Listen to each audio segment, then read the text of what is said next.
Matt Whitaker, former acting attorney general under President Trump. And Matt, I just want to start and touch on this case that's going on with Bob Menendez. He's faced charges before. It was a hung jury and all of that. What really stands out as something that they could get him on this time if he's guilty? Well, it's good to be with you, Harris. I think the most important piece of this case is obviously you need both the quid and the quo in a quid pro quo. And so they're going to have to demonstrate that not only did he receive the gold bars and the cash with this Egyptian national's fingerprints on it, they're going to have to prove that he took official action on their behalf, that he actually did something to advance that relationship.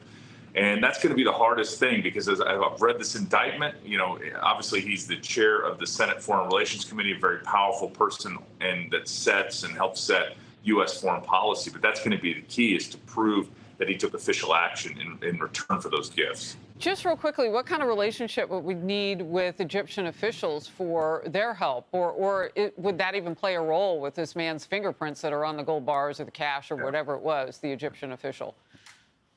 Yeah, obviously that adds to the heightened national security risk that this case would pose and would add some sizzle to the case.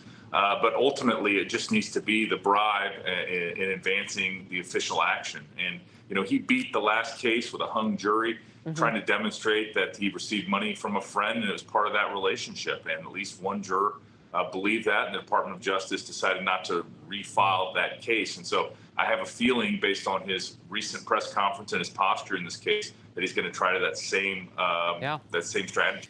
We took it live during this hour. I mean, it was unfolding then, and he said that it was part of his personal banking savings that he kept in his house. I don't know how many people keep gold bars. I guess he'll have to try to explain that. All right, when it happens, his exit from the courthouse, we will bring that live to you here on the Faulkner Focus. Meanwhile, tomorrow morning, House Republicans will hold their very first Biden impeachment inquiry hearing, and they are looking into the president's ties to his son's foreign business dealings. More information about those deals has surfaced now, in less than a week before Hunter appears in federal court on the gun charges, because he's got several cases at this point. House Oversight Chairman James Comer says he hopes to accomplish a lot tomorrow. First of all, we want to explain exactly what an impeachment inquiry is.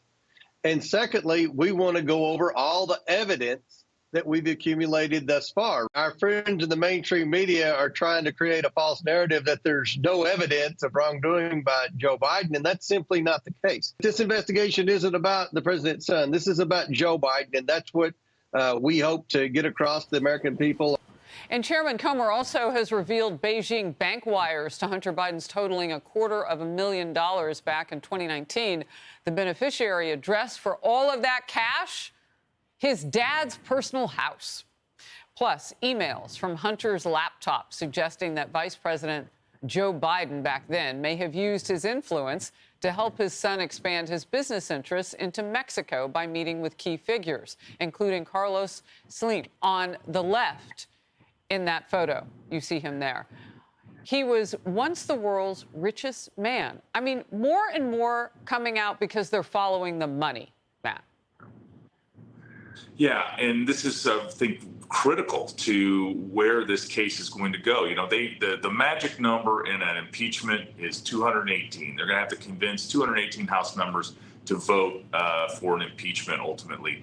And so they're trying to not only convince the American people of what the case is, but they're also trying to convince their fellow colleagues who may be a little skeptical and may think that this is not going to help the Republicans politically. But that being said, laying out all of the evidence that has been acquired, these transfers, these LLCs, the fact that Hunter Biden, said that he was giving half of his money to his dad, Joe Biden. I think all of those pieces have never been laid on the table all at once. And so that's the most important thing tomorrow in this hearing. All right.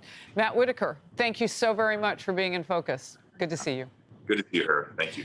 Hey everyone, I'm Emily Campagno. Catch me and my co-hosts Harris Faulkner and Kaylee McEnany on Outnumbered every weekday at 12 p.m. Eastern, or set your DVR.